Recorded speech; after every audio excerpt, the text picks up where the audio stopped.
बिस्मिल्लाहिर्रहमानिर्रहीम। अस्सलाम वालेकुम टू एवरीवन। आज की इस वीडियो में हम देखेंगे कि पैराडाइज़ लॉस्ट बतौर एपिक कैसे है, एपिक की कौन कौन सी क्वालिटीज़ हैं और क्या वो तमाम क्वालिटीज़ पैराडाइज़ लॉस्ट में मौजूद हैं या नहीं हैं। बेसिकली देखते चलिए कि एपिक क्या होती है। एपिक एक लॉन्ग, पहली बात नैरेटिव, दूसरी बात पोएम होती है, तीसरी बात epic is an long narrative poem elevated in style, manner, theme and tone. ठीक हो गया। तो ये एपिक की डेफिनेशन है। आगे हम वीडियो को शुरू करते हैं और देखेंगे कि पैराडाइज़ लॉस्ट बतौर एपिक कैसे है। स्टार्ट करते हैं इस वीडियो को। इससे पिछली वीडियो में हमने देखा, बल्कि उससे पिछली वीडियो में हमने सबसे पहले तो ये देखा कि एपिक क्या होती है, ट्रेडिशनल एपिक्स कौन कौन सी थी और उनकी जनरल करैक्टरिस्टिक्स क्या क्या होती हैं। फिर हमने इससे पिछली वीडियो में देखा कि मिल्टन ने पैराडाइज़ को एज पैराडाइज़ लॉस्ट के टॉपिक को एज एन एपिक क्यों चूज़ किया और एज एन एपिक उसमें क्या क्या खसूसियात हैं जो उसे दूसरी एपिक से डिफ्रेंशिएट करती हैं। तो इसमें हम देखेंगे, इस वीडियो में हम देखेंगे कि पैराडाइज़ लॉस्ट एपिक कैसे है। बेसिकली एपिक की तीन जनरल करैक्टरिस्टिक्स होती हैं, मेजर क्वालिफिकेशंस होती हैं एपिक की। सबसे पहले तो वन एक्शन, फिर इंटायर एक्शन और फिर तीसरी क्वालिटी ग्रेट एक्शन। सबसे पहले वन एक्शन को देख लेते हैं। वन एक्शन का मतलब है ऑर्गेनिक होल हो, यूनिटी हो उसमें। क्लासिकल एपिक्स में यूनिटी हुआ करती थी। बहुत सी एपिसोड्स होने के बावजूद, बहुत सी डिग्रेशंस होने के बावजूद, एक बड़ी स्टोरी के अंदर ढेर सारी छोटी स्टोरियां होने के बावजूद एक एपिसोड जो है वो दूसरी एपिसोड से डायरेक्टली लिंक हुआ करती थी और उनका थीम जो था वो एक सेंट्रल थीम्स के गिर्द तमाम एपिसोड्स घूम रही होती थी। तो ये एपिक का एक ऑर्गेनिक होल बनता था, यूनिटी बनती थी। ये एक वन एक्शन होता था जिसके गिर्द वो पूरी एपिक चल रही होती है। तो मिल्टन के यहाँ अगर देखा जाए तो मिल्टन के यहाँ भी यूनिटी ऑफ एक्शन ज़रूर मौजूद है। एक ही सेंट्रल एक्शन है जो मिल्टन अपनी पहली लाइन में डिफाइन कर गया, of man's first disobedience and fruit of that forbidden tree whose mortal taste brought death into the world and all over वो। तो यहाँ पे सेंट्रल एक्शन क्या है? Central action fall of man है। इंसानियत का जो जवाल हुआ एक गलती की वजह से, वो इसका सेंट्रल एक्शन है। जबकि बतौर एपिक इसमें दूसरी बहुत सी और बातें भी हैं, लेकिन सेंट्रल एक्शन एक ही रहता है इसका। बाकी देखें तो इसमें बैटल ऑफ एंजल है, क्रिएशन ऑफ वर्ल्ड है, आदम एंड ईव का जो पैराडाइज में रिहाइश है वो है, सैटर्न की वार है, उसके बाद fall of Saturn in hell है और ढेर सारी चीज़ें हैं, लेकिन सेंट्रल एक्शन एक ही है। तो डेविड एचिस मिल्टन के मुतल्लिक कहता है, मिल्टन के पास extraordinary power of organisation है। और एक और साहिब हैं, आई थिंक C.S. लिविस हैं, वो कहते हैं कि मिल्टन की कंटिन्यूएशन बड़े मज़े की है। यानी बुक्स में डिवाइड किया है लेकिन उसमें जो कंटिन्यूएशन पाई जाती है वो बाकमाल है। कंटिन्यूएशन किस तरह से है इसमें? पहली दो बुक्स देखें तो उनमें फॉलन एंजल्स का जिक्र है। दूसरी दो बुक्स देखें, तीसरी और चौथी बुक, तो वो आदम एंड ईव इन पैराडाइज हैं। पाँचवीं और छठी बुक में वार इन हेवन है। सातवीं और आठवीं बुक में क्रिएशन ऑफ द वर्ल्ड की स्टोरी है। नाइन्थ और 10th बुक में जो सिन की वजह से पैराडाइज लॉस्ट है वो है। और 11 और 12 बुक में विजन ऑफ फ्यूचर है। तो ये एक ऑर्गेनाइज तरीके से चल रही है। C.S. लिविस ही भाई साहब जो थे वो कहते हैं कि मिल्टन के यहाँ जो कंटिन्यूएशन है ये बड़े मज़े की है। एक बुक को जहाँ पे ख़त्म करते हैं, तो जैसे वो सीन नहीं KGF का, जहाँ पे पहली मतलब KGF पार्ट 1 जैसे ख़त्म हुआ है, या उससे पहले बाहुबली वाला वो जैसे गटप्पा को क्यों मारा बंदा सोचता ही रहता है, या अभी पुष्पा को जिस तरह से एंड किया है, तो यही तरीका उधर भी है। यानी एक किताब ख़त्म होती है और वो ऐसे सीन पे जाके ख़त्म होती है कि अगला पढ़ने का दिल करता है। मसलन बुक 1 जो है वो जाके ख़त्म होती है, पेंडेमोनियम बिल्ड किया जा चुका, वो सारे नारे लगा रहे हैं, वहाँ पे सारी स्पिरिट्स को शैतान इकट्ठा कर लाया और अब शैतान ख़ताब करने लगा और पैराडाइज लॉस्ट की बुक 1 ख़त्म हो गई है। तो C.S. लिविस की मैं बात कर रहा था, वो कहता है कि जिस तरह म्यूज़िक में जो पाज होता है ना, वो भी म्यूज़िक का हिस्सा होता है। यानी कोई अगर सिंगर सिंग कर रहा है और उसमें कोई पाज लेता है तो वो पाज और silence in itself is a music. Similarly Milton का जो पाज अगर गैप कहीं पे नज़र भी आए तो वो in itself is a music. दूसरी मेजर क्वालिटी जो है वो ये है कि इसमें इंटायर एक्शन होता है। यानी इसमें एक पर्टिकुलर बिगनिंग होती है, पर्टिकुलर मिडल पार्ट होता है और पर्टिकुलर एंड होता है। स्टोरी, एक कहानी एक तरतीब के साथ चल रही होती है, बेहंगमपन नहीं होता इसमें। तो जैसे मैं पहले अर्ज़ कर चुका कि पहली दोनों बुक्स जो हैं वो इसकी फॉल ऑफ सैटर्न के मुतल्लिक हैं, सैटर्न के हेल के मुतल्लिक हैं, और अगली दो बुक्स जो हैं तीसरी और चौथी वो पैराडाइज में आदम और ईव के मुतल्लिक हैं। 5th और 6th बुक जो हैं वो वार इन हेवन के रिलेटेड हैं। 7, 8 क्रिएशन ऑफ वर्ल्ड है। 9, 10 सिन की वजह से जो पैराडाइज में से निकाले गए वो है। अर्थ पे लिविंग उनकी आ जाती है। 11वीं और 12वीं बुक विजन ऑफ फ्यूचर आ जाता है। तो इसमें आप देखें कि एक पर्टिकुलर बिगनिंग है, पर्टिकुलर मिडल है और पर्टिकुलर एंड है। जो कंप्लीट एक्शन है वो contrived in hell, executed upon earth and punished by heaven. Traditionally epics में यानी ग्रीक एंशियंट जो एपिक्स लिखी गई हैं उनमें एक ग्रेट नेशनल सब्जेक्ट होता है जिसे हम हिस्ट्री से उठाते हैं या किसी कहानी किस्से यानी लेजेंड से उठाते हैं। तो मिल्टन का जो सब्जेक्ट है वो भी एंशियंट है और इतना एंशियंट है कि इंसानियत से पहले का है। यानी ये तमाम सब्जेक्ट्स जो भी एंशियंट सब्जेक्ट्स थे उनमें सबसे पुराना सब्जेक्ट ये है। ये उस वक्त की दास्तान है जब इंसानियत की तख्लीक हो रही थी। ये कौमों में बंटने, मुल्कों में बंटने, नेशंस में बंटने से पहले की बातें हैं। ये यूनिवर्सल थीम है, इसमें यूनिवर्सलिटी है। डॉक्टर जॉनसन कहता है इसमें यूनिवर्सलिटी है और ये परपीचुअली इंटरेस्टिंग सब्जेक्ट है यानी इंटरेस्टिंग थीम है। उसके बाद देखें तो पैराडाइज लॉस्ट जो है वो होमर की इलियड और ओडिसी से ज़रा आगे चली जाती है। इसी तरह विर्जिल की इनियड को देख लें। विर्जिल की इनियड में तो खैर वैसे ही सब्जेक्ट जो है ना वो ज़रा लूज़ है और सुपरफ्लुइटी उसमें नज़र आती है। तो हमने पहला जो सबसे ट्रेट पढ़ा था यानी वननेस ऑफ एक्शन होने है चाहिए उसमें, तो उस हवाले से वो ज़रा कमज़ोर है। मिल्टन की पैराडाइज लॉस्ट उस पर इस हवाले से भी सुपीरियर है कि इसमें वननेस है, यूनिटी है, ऑर्गेनाइजेशन है प्रॉपर किस्म की। और फिर देखें तो इसमें ग्रेट एक्शन के हवाले से हम बात कर रहे थे, मैं बात कर रहा था होमर की इलियड और ओडिसी की। उसमें देखें तो उसमें एक सिंगल करैक्टर है, सिंगल पर्सन है, सिटी है, नेशन है, एम्पायर है। लेकिन अगर मिल्टन की पैराडाइज लॉस्ट की बात करें यहाँ पे सिंगल कोई पर्सन नहीं है, पर्सनैलिटी नहीं है, सिंगल नेशन, कौम या सिंगल एम्पायर की बात नहीं हो रही, बल्कि ये होल ह्यूमन रेस की बात हो रही है। इसमें पूरी इंसानियत आ रही है इसमें। तो ये बातें देखें तो मिल्टन की जो पैराडाइज लॉस्ट है ये बेसिक 3 प्रिंसिपल जो हैं यानी वन एक्शन होना चाहिए, इंटायर एक्शन होना चाहिए और ग्रैंड एक्शन होना चाहिए। इन तीनों पे मिल्टन की पैराडाइज पूरी की पूरी उतरती है। मज़ीद हम कुछ करैक्टरिस्टिक्स देखेंगे जो एंशिएंट एपिक्स फॉलो करती आ रही हैं। क्या मिल्टन की एपिक वो करैक्टरिस्टिक्स फॉलो कर रही है या नहीं। सबसे पहले तो ये देख लेते हैं कि एपिक्स स्टार्ट किस तरह से होती थी। एंशिएंट ग्रीक में जो लिखी जाती थी एपिक्स उसमें म्यूज़ को इन्वोक किया जाता है। इन्वोक का मतलब होता है रिक्वेस्ट करना, दरख्वास्त करना। म्यूज़ से मदद तलब की जाती है। म्यूज़ क्या होती है? म्यूज़ ज़्यूस की डाटर्स में से एक डाटर है जो पोइट्री, आर्ट और साइंस की गॉडेस मानी जाती है।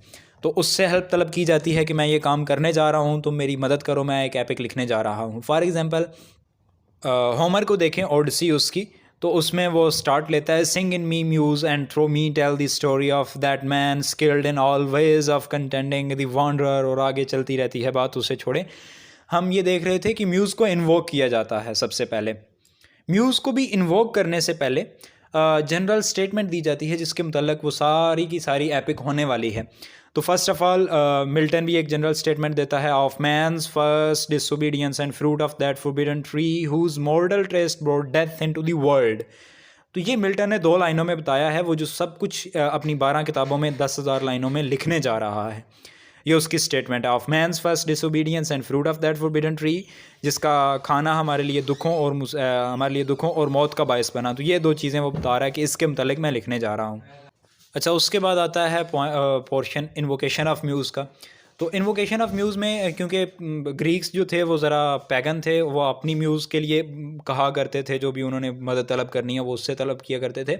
लेकिन मिल्टन जो है वो प्रैक्टिसिंग क्रिश्चियन है, प्यूरिटन है, तो वो उन म्यूज़ से मदद तलब नहीं कर रहा, वो खुदा पे बिलीव करता है। इसलिए वो कहता है सिंग हेवनली म्यूज़। अच्छा, यहाँ पे वो उस म्यूज़ से मदद तलब नहीं कर रहा, वो म्यूज़ से मदद तलब कर रहा है जो हेवनली इन नेचर है। यानी यहाँ पे वो स्पिरिट ऑफ द गॉड को इन्वोक कर रहा है। क्रिश्चियन ट्रिनिटी में गॉड द फादर है, गॉड द सन है और स्पिरिट है, तो वो स्पिरिट से मदद तलब कर रहा है। Sing heavenly muse that on the secret top of Oreb. अच्छा, ये सारा करने के बाद वो कहता है what in me is dark illumine, what is low raise and support that to the height of this great argument I may assert eternal providence and justify the ways of God to man. 2 मकसद बताया यहाँ पे उसने, I may assert eternal providence एक चीज़, और दूसरी चीज़ and justify the ways of God to man. अच्छा, इसके बाद क्या होता है, म्यूज़ पहले स्टेटमेंट दी जाती है, म्यूज़ को इन्वोक किया जाता है, फिर म्यूज़ का रिप्लाई आता है। उस रिप्लाई से इन मीडियास रेस एक टर्म होती है, लैटिन का ये वर्ड है, इसका मतलब होता है कहानी को दरमियान में से स्टार्ट करना। तो कहानी दरमियान में से शुरू हो जाती है। जैसे मिल्टन की स्टार्ट होती है the infernal serpent he it was whose guile stirred up with envy and revenge deceived the mother of Mankind.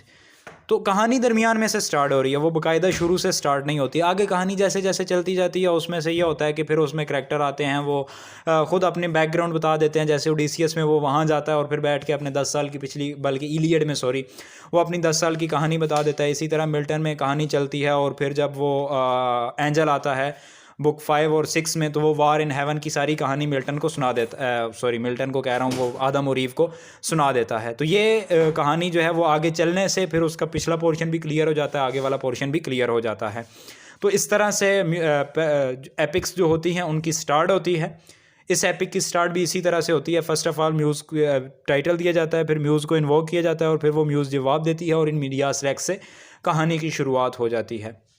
उसके अलावा एपिक्स में क्या होता है, डिफरेंट किस्म के सुपर नेचुरल एलिमेंट्स यूज़ किए जाते हैं, जिनमें गॉड या गॉडेसेस जो हैं वो खुद ह्यूमन की फेट को वॉच ओवर कर रहे होते हैं, कंट्रोल कर रहे होते हैं। या जब कभी हीरो किसी मुश्किल में फंसता है, किसी जंग में कोई मसला पेश आता है, तो उसकी मदद करने के लिए आते हैं। इसके अलावा जो है हीरो डिफरेंट किस्म की वार्स में गॉड बजाते खुद उसका साथ दे रहे होते हैं, उसके पार्टी में खड़े होते हैं। इसके अलावा डिफरेंट किस्म के ड्रैगन्स होते हैं, मॉन्स्टर्स होते हैं जिनके साथ हीरो जंग लड़ता है, और हीरो के अंदर खुद के अंदर सुपर नेचुरल क्वालिटीज़ होती हैं। फॉर एग्ज़ाम्पल आप देखें, उसमें क्या उसका नाम था यार, होमर की इलियड में, तो उसमें जब कभी वो कुछ खाने लगता है, जब कभी वो उसके जायंट के पास जाता है, वन आइड जायंट जो उसमें है उसके पास जाता है, साइक्लोन के क्या उसका नाम था, तो उस सब में क्या होता है कि उसको खुद गॉडेसेस उसकी आके रहनुमाई कर रहे होते हैं, गॉड और गॉडेसेस। तो मतलब कि ये उसमें सुपर नेचुरल एलिमेंट्स होते हैं, हर एपिक में होते हैं। इसी तरह महाभारत को देखें तो लॉर्ड कृष्णा खुद आके अर्जुना की उस कुरुक्षेत्र के मैदान में हेल्प कर रहे हैं। डिफरेंट एपिक्स में डिफरेंट किस्म के सुपर नेचुरल एलिमेंट्स होते हैं। तो मिल्टन्स के करैक्टर्स में भी सुपर नेचुरल एलिमेंट्स पाए जाते हैं, यानी मिल्टन्स के करैक्टर जो हैं वो बोथ ह्यूमन हैं और सुपर ह्यूमन हैं। इसमें गॉड है, आदम है, ईव है, सैटर्न है, और ये सुपर नेचुरल इन्वायरमेंट है, सारा सुपर नेचुरल करैक्टर्स मौजूद हैं। तो ये चीज़ें मिल्टन के यहाँ भी मौजूद हैं, सुपर नेचुरलिटी का एलिमेंट भी इसके यहाँ मौजूद है। एक हमने पीछे देखी इन्वोकेशन ऑफ म्यूज़, अब हमने देखा role of supernatural elements, और फिर हम देखेंगे लेंथ के मुतल्लिक। तो एपिक की डेफिनेशन ये है कि ये एक लॉन्ग नैरेटिव पोएम होती है, लंबी नज़म होती है, ये कोई छोटी मोटी नज़म नहीं होती। फॉर एग्जांपल इसमें जनरली जो ट्रेडिशन चली आ रही है वो 12 बुक्स की है। तो आप देखें विर्जिल की जो इनियड है उसकी 12 बुक्स हैं, सिमिलरली फेरी क्वीन है उसकी, एडमंड स्पेंसर की उसकी 12 बुक्स हैं। होमर की इलियड को देखें उसकी 24 हैं, ओडिसी को देखें 24 हैं। महाभारत वैसे एक अलग ट्रेडिशन में चली जाती है, यानी हिंदू ट्रेडिशन आ जाती है, उसकी 18 बुक्स हैं। तो एक जनरल ट्रेडिशन थी 12 बुक्स रखने की। मिल्टन ने जो पैराडाइज लॉस्ट लिखी, ये भी एक लंबी पोएम है। इसकी जो फर्स्ट ऑफ ऑल उसने बुक सेलेक्ट की थी 1667 में, तो वो इसकी 10 बुक थी। फिर जब उसने सेकंड एडिशन शाया हो रहा था 1674 में, तो उसने क्या किया कि हर बुक की एक पीछे पहले समरी बता दी, और ये एक बहुत अच्छा काम किया, यानी सारी बुक को समराइज़ करके उसका एक इंट्रोडक्शन दे दिया, जनरल प्रोलॉग दे दिया। और दूसरा काम ये किया तो उन 10 किताबों को 12 किताबों में डिवाइड कर दिया, यानी जो 7वीं किताब थी और 10वीं किताब थी उन दोनों को 2-2 पार्ट्स में डिवाइड कर दिया। 7वीं के 2 पार्ट्स बन गए, 10वीं के 2 पार्ट्स बन गए। तो इस तरह से कुल नंबर ऑफ़ बुक्स की जो ट्रेडिशन थी कि 12 होनी चाहिए, जनरली होती हैं, तो वो मिल्टन ने वो भी पूरी कर दी, क्वालिफाई कर दी। इसके अलावा लेंथ इसकी अच्छी खासी है। मिल्टन ने डिफरेंट किस्म की सिमलीज़ यूज़ करके, मेटाफर यूज़ करके, यानी एक छोटी सी बात को डिफरेंट वे से प्रेजेंट करके उसको लंबा करके प्रेजेंट किया है। तो अच्छी खासी इसकी भी लेंथ मौजूद है। नेक्स्ट जो हम चीज़ देखेंगे वो है इसकी पोएम की लेंथ भी हो चुकी, इसके हीरोइक एक्शंस को देखेंगे। ट्रेडिशनली एपिक्स में जो स्टोरी होती है उसमें एडवेंचर होता है, वॉर लाइक सिचुएशंस आती हैं, और हीरो होता है वो डिफरेंट किस्म के एक्शन परफॉर्म करता है, थ्रिलिंग सीन्स होते हैं, सेंसेशनल होते हैं, हीरोइक डीड्स होते हैं, उसकी बहादुरी होती है, करेज होती है। इसी तरह मींस के वो, जैसे मैं पहले बात करता आ रहा हूँ इस टॉपिक पे, तो डिफरेंट किस्म की हीरोइक उसमें क्वालिटीज़ ज़रूर होती हैं। तो पैराडाइज लॉस्ट को देखें, इसकी बुक 1 को स्पेशली देखें, तो उसमें सैटर्न जो है वो आग के समंदर से उड़ता है, कभी ना झुकने का या दबने का, कभी ना अहद करता है, और हमेशा के लिए एक विल पावर शो करता है कि वो हमेशा खुदा के साथ एक एटर्नल वार में रहेगा। और जब वो अपनी सारी टीम्स को इकट्ठा करता है, पेंडिमोनियम बिल्ड करता है, तो उसमें वो बहुत से बैनर अनफर्ल्ड होते हैं, और जो उसके मींस के स्पीयर्स हैं, नेज़े हैं, वो जब सारे शैतान हवा में लहराते हैं तो वो एक जंगल पूरा नज़र आता है। ड्रम्स बीट होते हैं, ट्रम्पेट्स बजते हैं, शाउट्स होती हैं, कॉल होती है, और एक पूरी फ़ौज आपको खड़ी नज़र आती है जिसने अहद कर लिया कि वो खुदा के साथ जंग लड़ेंगे। तो इस तरह का यानी ये हीरोइक यहाँ पे एक्शन परफॉर्म हो रहे हैं। लेकिन अगर बतौर हीरो देखा जाए तो वो एडम है, जो कि एक पैसिव हीरो है, और इस तरह का कोई भी वार या कोई भी हीरोइक एक्शन नहीं वो कर रहा। हीरोइक एक्शन क्या मींस के जस्ट ख़ता का एक्शन है और तो कुछ नहीं है उसमें। बाकी देखें तो सबलाइम लैंग्वेज होती है और उसका स्टाइल जो होता है वो बहुत बड़ा होता है, यानी स्टाइल एक ग्रैंडियर होता है स्टाइल में। मिल्टन का स्टाइल और लैंग्वेज तो वो टॉपिक है जिसे बतौर सब्जेक्ट पढ़ना चाहिए, यानी जिसे एक वीडियो में या चंद मिनट्स में कवर नहीं किया जा सकता। ये एक बहुत ही लंबा डिटेल डिस्कशन टेकिंग टॉपिक है। तो मिल्टन ने एक बाकायदा स्टाइल क्रिएट किया। मैथ्यू आर्नल्ड कहता है the grand style of Milton, he is our greatest artist in style, our finest rate master in the grand style. Johnson कहता है the characteristic quality of his poem is sublimity. ओ यार ये ढेर सारी तारीफ़ें यहाँ पे पड़ी हुई हैं मिल्टन की। तो ये स्टाइल में सबसे बड़ा इनके यहाँ नज़र आता है। यानी जो लोग इसे पसंद नहीं करते वो भी इवन के इसके स्टाइल और डिक्शन की तारीफ़ किए बगैर नहीं रह सकते। इसका कोई सिंगल एक स्टाइल नहीं है, बल्कि इसके पास वैरायटी ऑफ स्टाइल्स है, अलेक्जेंडर पोप कहता है। लेकिन उसके बावजूद इसमें यूनिटी आपको नज़र आएगी। फॉर एग्ज़ाम्पल इसका इन्फर्नल स्टाइल देख लें बात करने का, जहाँ पे इन्फर्नल बात हो रही होती है जब शैतान बात कर रहा होता है। सेलेस्टियल स्टाइल देख लें, इसी तरह स्टाइल ऑफ पैराडाइज देखें, उसमें भी पैराडाइज लॉस्ट का स्टाइल पैराडाइज के लॉस्ट होने से पहले देखें और फिर पैराडाइज लॉस्ट के बाद देखें। इसी तरह इन्फर्नल स्टाइल की मैंने बात की है। तो इन्फर्नल स्टाइल में भी जब वो पेंडेमोनियम बिल्ड कर रहा होता है, या फर्स्ट बुक में सैटन का स्टाइल देखें, और फिर इसी तरह जब वो एनकाउंटर करता है अपने सिन जो कि उसके माइंड से पैदा किया गया और उसके रेप से जो डेथ पैदा हुई है, सिन और डेथ से जब वो बात करता है तो उसका स्टाइल और है। लेकिन इन तमाम स्टाइल्स में एक बेसिक होमोजेनिटी ज़रूर मौजूद है। और हम इसके ज़रिए देख सकते हैं, एक तो लुत्फ़ आता है बड़ा, और दूसरा देख सकते हैं कि इस लैंग्वेज को हम कितने डिफरेंट तरीक़ों से यूज़ कर सकते हैं और कितने डिफरेंट तरीक़ों से लैंग्वेज के स्टाइल्स को बरता जा सकता है without losing the unity of that language ना। तो इसमें सब लिमिट ही है स्टाइल में। इसका सिंटैक्स देखें, बंदा हैरान हो जाता है जिस तरह से सिंटैक्स के साथ उलटफेर की है। इसमें जो लैटिनाइज्ड कंस्ट्रक्शंस हैं, एक्टिव कम्प्लिकेशन है। इलियट कहता है कि जो इसका स्टाइल है ना पैराडाइज लॉस्ट का, इसमें वैसे इलियट वो शख्स हैं जो मतलब कि मिल्टन के सबसे सवेयर क्रिटिक मैं कहूँ तो वो हैं। यानी मिल्टन को उन्होंने कहा है कि इसने लैंग्वेज को डिटीरियोरेट कर दिया है। इसने इतना डिटीरियोरेट किया है कि अलेक्जेंडर पोप और जॉन ड्राइडन ने भी इतना डिटीरियोरेट नहीं किया होगा। तो मींस के इससे ज़्यादा क्या वो सख्त क्रिटिक हो सकते हैं। और इसके बाद वो कहते हैं मींस कि मिल्टन के जो वर्ड्स हैं ना, उनका साउंड पैटर्न बड़ा बाकमाल होता है। तो साउंड पैटर्न के बारे में तारीफ़ करते हुए वो मींस के थोड़ी सी रायत बढ़ते हैं साउंड पैटर्न के बारे में। बाकी जो है वो क्रिटिसिज्म करते हैं और कहते हैं कि मेरी जो तमाम तारीफ़ें हैं will lead you finally in the maze of sound pattern of John Milton's poem, this one, The Paradise Lost. Milton ने गो के डिफरेंट किस्म के वर्ड्स यूज़ किए हैं डिफरेंट लैंग्वेजेस से। लैटिनाइज्ड कंस्ट्रक्शन है, सिंटैक्स उल्टा पुल्टा है, लेकिन उसके बावजूद सबसे पहला पॉइंट क्लैरिटी है मिल्टन के यहाँ। यानी वो वर्ड्स को कंप्रेस करके रख देता है और ब्रेविटी है उसके यहाँ, इकोनॉमी ऑफ वर्ड्स है। एक ही जो इमेज और ख्याल है वो आपको बार बार रिपीट होता नज़र नहीं आएगा। सेम आइडिया डिफरेंट वर्ड में वो रिपीट नहीं करता। और उसके अलावा जो उसमें रिदम ऑफ द पोएम है वो बिल्कुल थॉट और रिदम और पैटर्न वो सारा एक यूनिफॉर्मिटी और कन्फॉर्मिटी के साथ चल रहा होता है। फिर देखें इसमें अलूजन्स की तरफ आते हैं। तो अलूजन्स से तो ये भरी पड़ी है ना, यानी स्टोर हाउस है अलूजन्स का। तो ये स्टार्टिंग की आप चंद लाइंस उठा के देख लें 10-15, तो उसी में आपको फॉर एग्जांपल वो कहता है on the secret top of Oreb, इसी तरह कहता है on the secret top of Oreb, आगे क्या था, on the secret top of Oreb. उसके बाद शेफर्ड का जिक्र करता है, शेफर्ड में मोजेस आ जाते हैं। और फिर कहता है कि who first taught the shepherd, मुझे लाइंस एग्जैक्टली याद नहीं आ रही।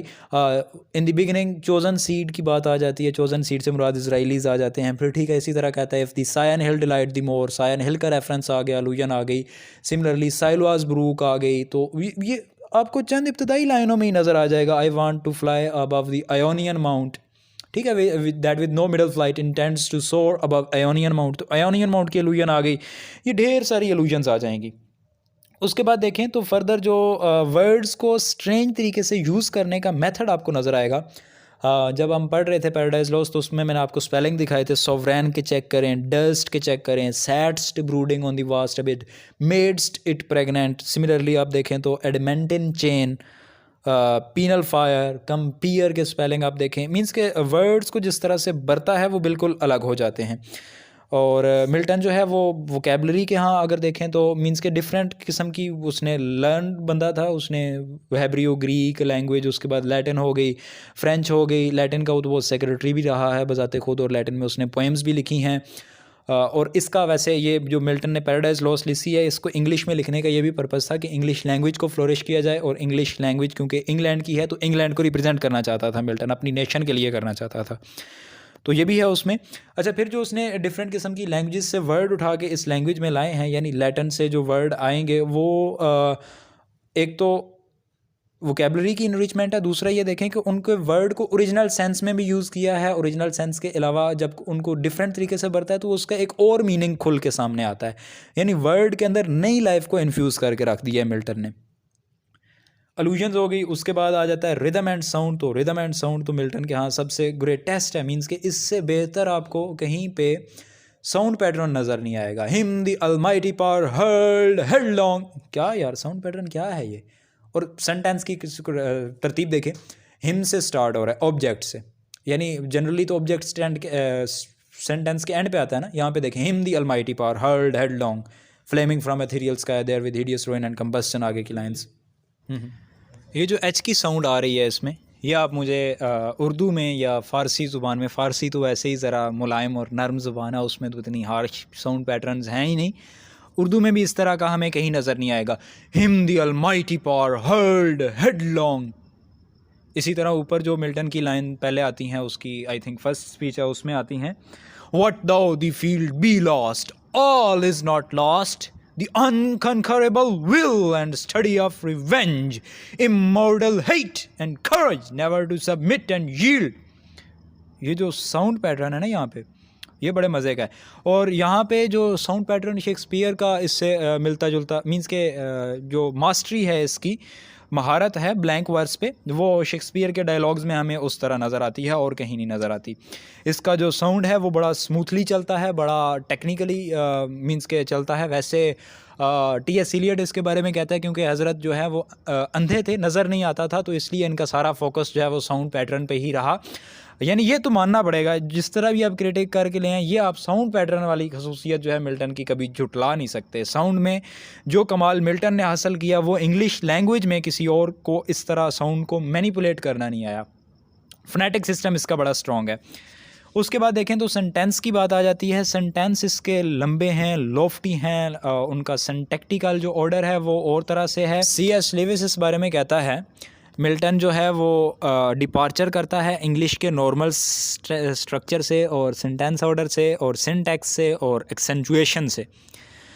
कॉलरिज ने बड़े मज़े की यहाँ पे बात कही थी। वो कहता है कि मिल्टन जो है वर्ड की पोजीशनिंग जो करता है ना, ये अकॉर्डिंग टू यूनिवर्सल लॉजिक और पैशन के अकॉर्डिंग करता है, ना कि लॉजिक ऑफ ग्रामर के अकॉर्डिंग।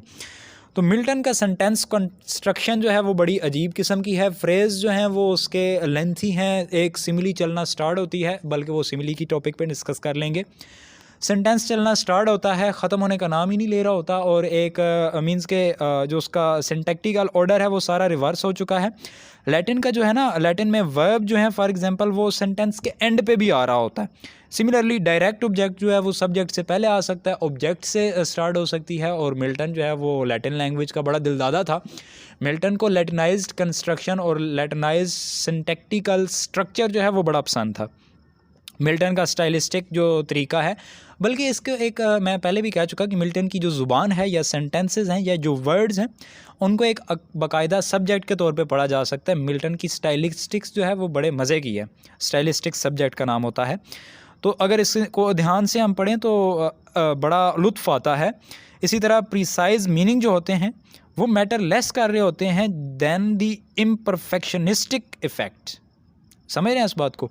और मिल्टन ने जो है पैराडाइज लॉस्ट लिखने के लिए ब्लैंक वर्स का इस्तेमाल किया। उसने एंड राइम स्कीम को भी छोड़ दिया। ये पहली इंग्लिश की लॉन्ग नैरेटिव पोएम है, बल्कि पहली इंग्लिश की नैरेटिव पोएम है जिसमें एंड पे राइम स्कीम नहीं है, यानी मिल्टन चल रहा है उसकी कोई राइम स्कीम नहीं है अंदर। विदाउट राइमिंग उसने सिंपल ब्लैंक वर्स को यूज़ करते हुए, और जो आयम्बिक पेंटामीटर है आई थिंक, हाँ आयम्बिक पेंटामीटर है, इसमें आयम्बिक पेंटामीटर की चंद एग्जांपल देखें। O how unlike the place from whence they fell. Similarly एक और जगह पे आता है, मुझे याद नहीं आ रही लाइन, चलें उसे छोड़ें। कंस्ट्रक्शन की हम बात कर रहे थे, सेंटेंस स्ट्रक्चर की बात कर रहे थे। सो सेंटेंसेस जो हैं मिल्टन के वो स्ट्रेंजली कंस्ट्रक्ट हैं। इंग्लिश में इस तरह से सेंटेंस को कंस्ट्रक्ट नहीं किया जा सकता। वैसे भी पोएट के पास पोएटिक लाइसेंस होता है, वो किसी तरह से भी सेंटेंस को जो है यूज़ कर सकता है। उसके अलावा देखें तो उस वक्त जो है ज़ुबान इतनी फ्लरिश नहीं की हुई थी, इंग्लिश ज़ुबान, तो उसको मिल्टन जिस तरह के अल्फाज चाहता इंपोर्ट एक्सपोर्ट करता है। ठीक है, इंपोर्ट एक्सपोर्ट से बिज़नेस खोले अल्फाज से, लफ्ज़ों की पैगंबरी जो है मिल्टन कर रहा है। तो लफ्ज़ों की पैगंबरी अगर इस जहां में ना होती तो इस इबरत सरा में कौन जीता। तो मिल्टन का ये जो स्टाइल है ये बड़ा मज़े का। सेंटेंस स्ट्रक्चर के बाद हम चलेंगे मिल्टन की डिक्शन पे। तो सुबहान अल्लाह, मिल्टन की बड़ी लेवल की और पिकुलियर लेवल की है डिक्शन है। इंग्लिश लैंग्वेज का जैसे मैंने पहले कहा कि उस वक्त जो है वो इस तरह से ऑर्गेनाइज्ड नहीं थी जिस तरह अब है। तो मिल्टन जो है वो जिस तरह से चाहे लैंग्वेज को बरत सकता था, उसका क्लासिक लैंग्वेजेस से वो लफ्ज़ अल्फाज बोरो कर रहा है उनको। पेंडेमोनियम जैसे हेवन में वो हेल में पेंडेमोनियम बिल्ड करते हैं। डिमोनियम, डीमन आपने लफ्ज़ सुना होगा, ये जिन्नों भूतों को कहते हैं। ठीक है, और तो पैन मेरे ख्याल में लिविंग प्लेस होती है। तो पेंडेमोनियम मिल्टन ने एक लफ्ज़ कंस्ट्रक्ट किया है जिसका मतलब है कि देवों के यानी ये इन फरिश्तों के रहने की जगह। हेल में जब वो सारे angels, fallen angels pandemonium construct करते हैं। सिमिलरली ढेर सारे अल्फाज हैं जो मिल्टन यहाँ पे लेके आया है। मिल्टन के यहाँ जो रिदम है लैटिन लैंग्वेज के अकॉर्डिंग है। और जब मिल्टन एक लैंग्वेज से वर्ड बोरो करके आ रहा होता है तो उसका एक बड़ा पिकुलियर और स्ट्रेंज टाइप ऑफ मीनिंग और इफ़ेक्ट प्रोड्यूस होता है लैंग्वेज पे, और वो बड़ा इंटरेस्टिंग और आर्टिस्टिक इफ़ेक्ट है। अच्छा, वैसे तो मैं कोशिश कर रहा हूँ कि मैं गिरने लगा था। वैसे तो मैं कोशिश कर रहा हूँ कि मैं जो है वो कम से कम ही एग्जांपल्स दूँ आपको, यानी टेक्स्ट की कम से कम एग्जांपल्स हों या रेफरेंसेस के तौर पे काम दूँ, क्योंकि इससे वीडियो बहुत ज़्यादा लंबी हो जाएगी। लेकिन यहाँ पे कुछ देखें कि मिल्टन लैटिन लैंग्वेज से वर्ड्स लेकर आया है और उनको उनके ओरिजिनल मीनिंग में यूज़ किया है। सफाइस को यूज़ किया है सेटिस्फाई की मीनिंग में, एडमायर को यूज़ किया है वंडर के मीनिंग में।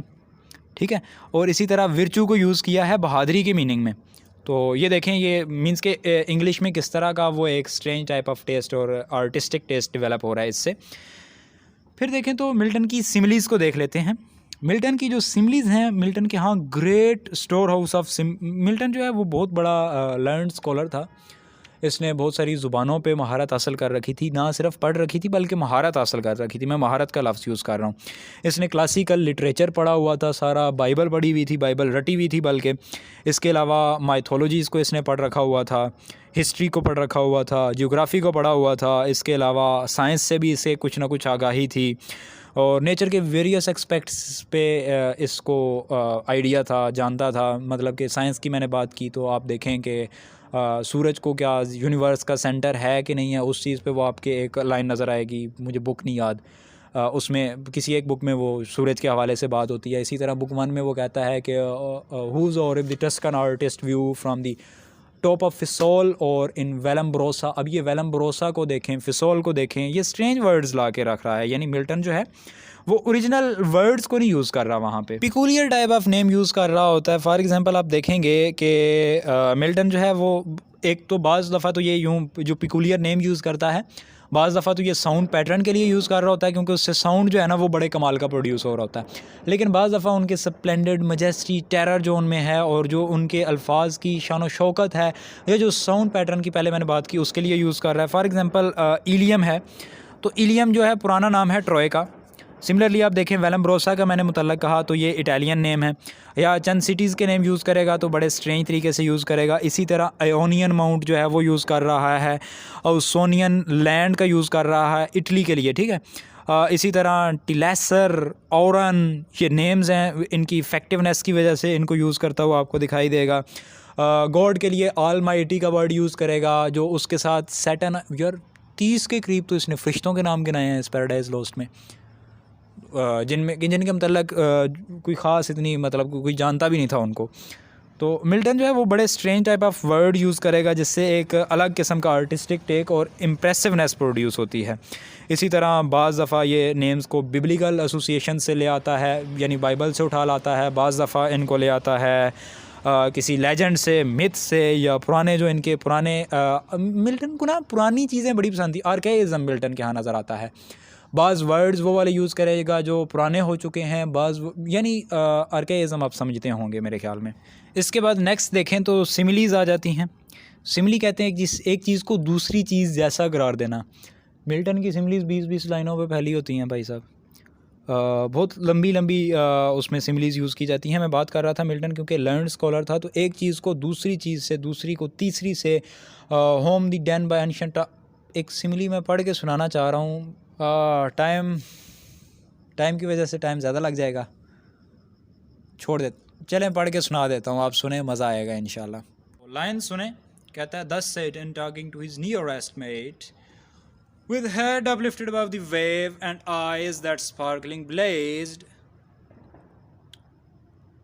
his other parts, beside prone on the flood, extended long and large, lay floating many a rood, in bulk as huge as whom the fables name of monstrous size, Titanian or earthborn, that warred on the Jove, Boreas or Typhon, whom the den by ancient Tarsus held, or that sea beast Leviathan, which god of all his works created huge as that swim on the ocean stream. Him happily slumbering on the Norway form, the pilot of some small night-foundered skiff, deeming some island, oft as the seamen tell, with fixed anchor in his scaly rind, moors by his side under the lee, while night invests the sea and wishbone delays. So stretched out, huge in length, the arch-fiend lay. यहाँ पे Saturn को किस किस चीज़ से तशबीह दे दी है?